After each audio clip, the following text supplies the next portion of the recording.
Fukushima Wastewater Release, Implications and Consequences. In recent years, the world has been closely watching Japan's decision to release treated radioactive wastewater from the Fukushima Daiichi nuclear power plant into the ocean. This controversial move has sparked global concerns about its potential environmental and health impacts.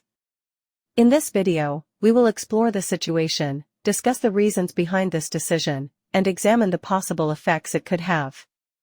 To understand the issue, we must first look back to March 11, 2011, when a massive earthquake and tsunami struck Japan, leading to a catastrophic meltdown at the Fukushima Daiichi nuclear power plant. This disaster released significant amounts of radioactive materials into the environment. Since then, the damaged plant has been continuously generating contaminated water, mainly through the process of cooling the reactors and groundwater infiltration. To manage this, Japan has been storing the wastewater in thousands of tanks on the Fukushima site. As of 2021, the Japanese government decided that the only viable solution to this growing problem was to release the treated wastewater into the ocean. The water undergoes an extensive treatment process to remove most radioactive contaminants, leaving only tritium, a radioactive isotope of hydrogen. Radioactive wastewater contains some dangerous elements, but the majority of these can be removed from the water. The real issue is a hydrogen isotope called radioactive tritium, which cannot be taken away. There is currently no technology available to do so, but Japan's government and the IAEA say the contaminated water will be highly diluted and released slowly over decades. That means the concentration of tritium being released would be on par or lower than the amount other countries allow, and meet international safety and environmental regulations. While less harmful than some other radioactive elements, is not without risks.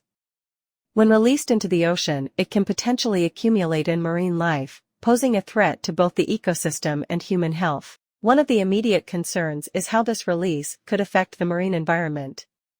Tritium can enter the food chain, potentially harming aquatic organisms and the creatures that depend on them. The long-term impact on ecosystems remains a topic of concern. The release of Fukushima wastewater also raises international concerns.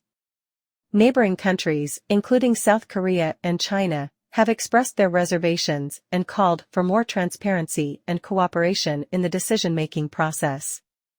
Beyond the environmental impact, there are worries about the potential impact on human health. Fishing communities and consumers of seafood in the region are understandably worried about the safety of the fish and other seafood they rely on. To address these concerns, the Japanese government has pledged to monitor the water quality closely and to implement measures to minimize the environmental and health risks. They argue that the controlled release is the most practical solution. How will the water be released? First, the wastewater will be treated to filter out all the removable harmful elements. The water is then stored in tanks and analyzed to measure how radioactive it still is. Much of it will be treated a second time, according to TEPCO. The wastewater will then be diluted to 1,500 becquerels of tritium, a unit of radioactivity, per liter of clean water. For comparison, Japan's regulatory limit allows a maximum of 60,000 becquerels per liter. The World Health Organization allows 10,000, while the US has a more conservative limit of 740 becquerel per liter. The diluted water will then be released through an undersea tunnel off the coast, into the Pacific Ocean. Third parties, including the IAEA, will monitor the discharge during and after its release. In conclusion, the release of treated Fukushima wastewater into the ocean is a complex and contentious issue. While it offers a way to address a growing environmental challenge, it also raises legitimate concerns about its long-term effects on the ecosystem and human health. It is essential for all stakeholders, including the international community, to stay informed and engaged in the monitoring and mitigation efforts. Thank you for watching this video on the Fukushima wastewater release. Please share your thoughts and questions in the comments below, and remember to stay informed about this important issue.